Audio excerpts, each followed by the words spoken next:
Olá, pessoal! Como vão vocês? Espero que tudo bem.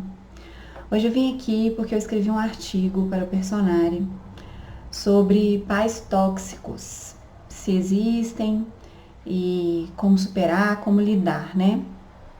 Há um tempo atrás, não sei bem quando, acho que foi no ano passado ou no ano retrasado, eu fiz um vídeo sobre essa questão de pai, mãe, família tóxica.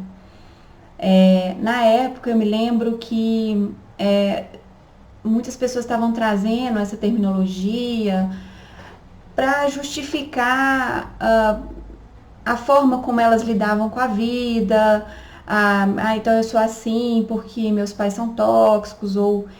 E aí eu fiz um vídeo, tá aí em algum lugar aí do meu canal, sobre isso. Só que naquela época, apesar de eu já conhecer as constelações, eu não estudava a fundo como agora eu faço. Então, quando eu escrevi esse artigo recentemente para o Personare, eu resolvi trazer sobre a ótica da constelação familiar.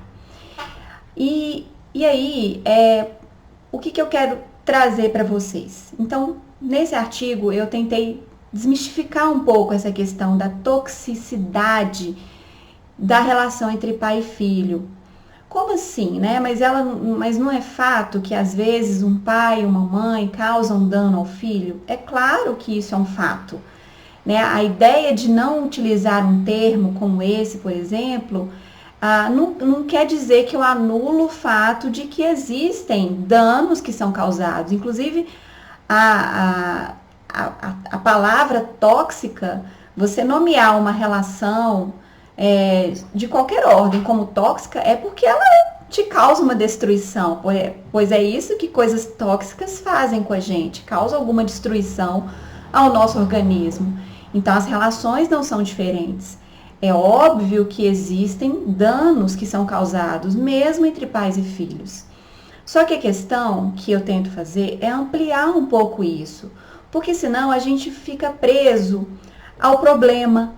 E aí, julgar aquilo que já foi feito, aquilo que já aconteceu, criticar ou julgar, não ameniza a dor do fato em si.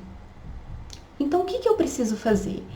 Tendo em mente alguns vídeos aí que eu já falei sobre as leis da constelação, então eu preciso, independente de qualquer coisa que tenha acontecido, reconhecer que o meu pai e a minha mãe, eles estavam emaranhados ou estão na sua própria família de origem, provavelmente, e por isso eles não deram conta de agir diferente, de fazer diferente.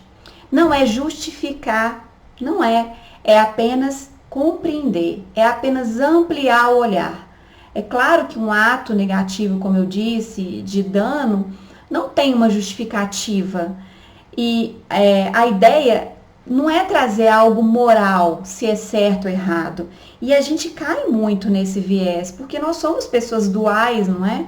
Então, eventualmente, a primeira coisa que a gente faz é julgar alguma coisa como certo e errado. E aí, quando a gente faz isso dentro da nossa família, a gente infringe algumas leis. A lei do grupo, a lei do inconsciente familiar, a lei que perpassa essas relações. E aí, com isso, nós mesmos nos prejudicamos. Porque nós também temos uma consciência de que pertencemos ao grupo e que não podemos ser desleal. E quando a gente julga ou critica alguém, algum dos nossos ancestrais, nós mostramos deslealdade fazendo isso, e com isso a minha própria alma, minha própria consciência busca uma reparação, uma compensação. Então, em algum nível, eu vou me auto-sabotar, eu vou ter fracasso, eu vou infringir algo em mim que vai me causar mais dano ainda. Né? Então, a gente tende a acreditar que quando um dano é causado, principalmente no nosso foco aqui, que é a relação entre pais e filhos, então, eu vou me afastar, eu não quero mais saber, essas foram pessoas terríveis na minha vida, e então eu vou excluí-las. E aí, quando a gente faz isso, a gente não só perpetua o dano que já foi causado, como provavelmente a gente continua revivendo aquela situação em outras áreas da nossa vida, com outras pessoas, em outros relacionamentos. É como se a gente ficasse preso numa porta giratória, né? aquilo sempre volta. Então, como que eu vou além? Eu olho para trás e compreendo que aquilo que aconteceu foi a forma como eles davam conta, talvez foi até menos um pouco do que aconteceu com eles, né? E era a forma como eles deram conta de transmitir. E agora, como eu sou adulto, eu consigo me apropriar disso de uma forma diferente e seguir a minha vida com outro olhar, com outra perspectiva. Não ficar preso no dano. Por quê? Porque como que eu posso então pensar, poxa, mas será que eles não fizeram nada de bom para mim? A maior coisa que eles fizeram, e é isso sempre que a gente tem que ter em mente, foi nos dar, os pais nos dão a vida. Se não fosse por eles, nós não estaríamos aqui.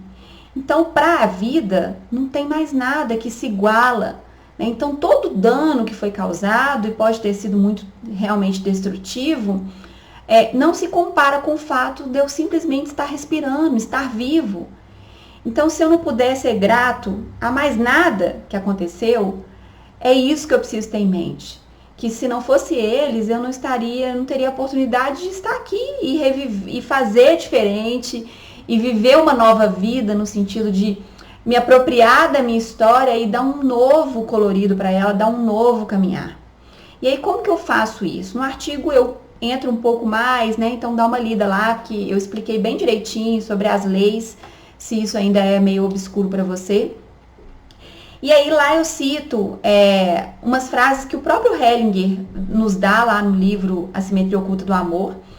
E ele fala que num processo mesmo interno, a gente deveria olhar para esses pais, então reparar isso, né, que foi feito. E como que a gente faz isso? Então ele dá um exemplo de 2 frases lá que eu vou ler para vocês. Então, as frases são... Eu estou aqui no artigo, mas eu não estava num ponto certinho. Bom, como que você faz? Você imagina, fecha os olhos e imagina o seu pai ou a sua mãe, ou ambos, dependendo, né, do qual a relação com cada um.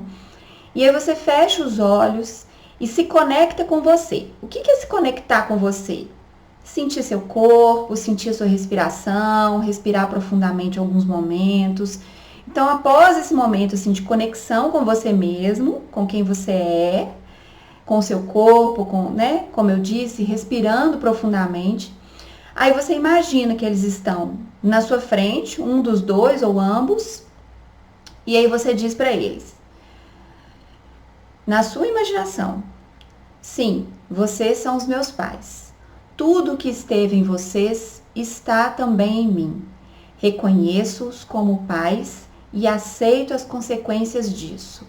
Fico com a parte boa do que me deram e deixo-lhes a tarefa de enfrentar o destino de vocês como bem entenderem. Assim, essa frase é uma frase libertadora, porque você se descola daquilo que é do destino dos pais. Então, talvez os danos causados, né, aos filhos tenham a ver com os danos que eles mesmos receberam, mas isso faz parte da história deles, eles não teriam que estar transmitindo, perpetuando, mas eles não deram conta, eles estavam emaranhados. Então, quando a gente fala isso, a gente liberta tanto nós mesmos desse vínculo destrutivo quanto eles, honrando e colocando eles no lugar deles, que é o lugar deles e ninguém tira, né? O lugar de paz. E aí tem outra frase que ele dá um exemplo. O que você fez é responsabilidade sua, mas você continua sendo meu pai ou a minha mãe. Não importa o que você tenha feito, estamos ligados. Estou feliz por você ter me dado a vida. Mesmo que seus atos tenham sido horríveis, sou seu filho, não seu juiz. E aí a gente volta para o lugar.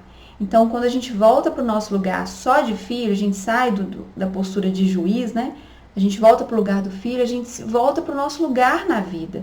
E muitas vezes, fazendo isso, a gente consegue ter um lugar de novo na vida.